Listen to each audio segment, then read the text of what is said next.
Pourquoi il s'agit de crise? Parce que c'est une crise qui vient rajouter une injustice à une injustice, qui vient rajouter une souffrance à une souffrance, qui vient rajouter une inégalité à une inégalité. Nous sommes en train de vivre les conséquences. Il est difficile de rester les bras croisés en train de regarder l'iceberg avancer droit vers nous d'une manière dangereuse. Au même temps, il y a notre ministère, avec toutes ses compétences, tous ses experts. Ce ministère qui est le bien placé pour voir, pour mesurer les impacts, les effets du changement climatique sur le territoire tunisien. Au même moment, nous avons l'impression qu'il traite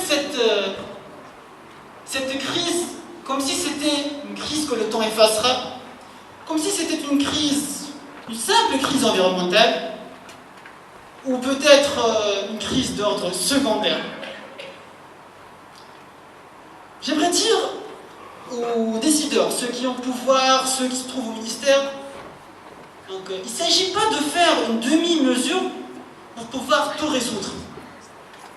Il ne s'agit pas d'ajouter le terme vert pour dire que voilà, nous adoptons le développement durable. Nous sommes déjà lancés dans le développement durable. Nous sommes un pays très vulnérable et très touché par les effets du changement climatique. Il faut savoir gérer cette crise, il faut bien s'adapter, il faut la discuter avec les ONG. Aujourd'hui, les ONG donnent l'exemple au ministère. Les ONG avec leurs projets, leurs actions, ils donnent l'exemple au ministère.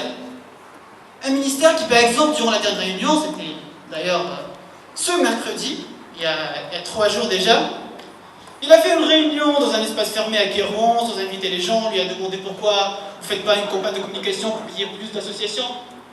Ils se sont contentés de dire c'est une bonne idée, on la fera peut-être la prochaine fois, et que n'hésitez pas à partager avec nous vos idées et vos projets. Donc il y a la COP21, il y a aussi la COP22 qui arrive. On devrait profiter de cette COP22 parce que c'est censé être la COP de l'Afrique, la COP de l'Afrique du Nord, mais le ministère vient de dire qu'il y aura malheureusement que 3 associations qui vont recevoir ou bénéficier de l'accompagnement du ministère. Donc, d'après tout ce que je viens de dire, on ne peut plus compter sur ce ministère. Malheureusement, avec toutes les compétences et tout, c'est comme si la société civile est en confrontation avec le ministère, ou plutôt l'inverse. Hein. Donc, mais la solution est en nous en tant qu'être humain ou tunisien ou ONG.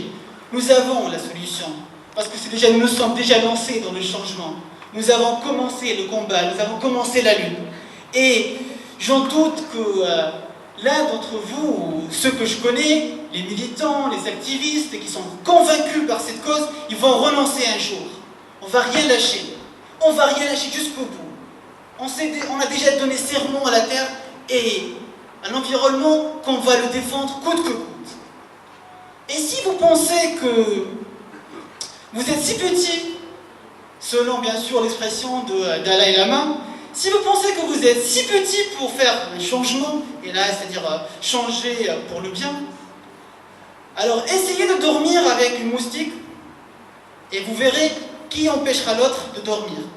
Voilà, donc j'ai fini et je peux donc donner la parole, libérer la scène pour le groupe musical, sachant qu'on va reprendre après pour faire la délibération et découvrir la décision du jury.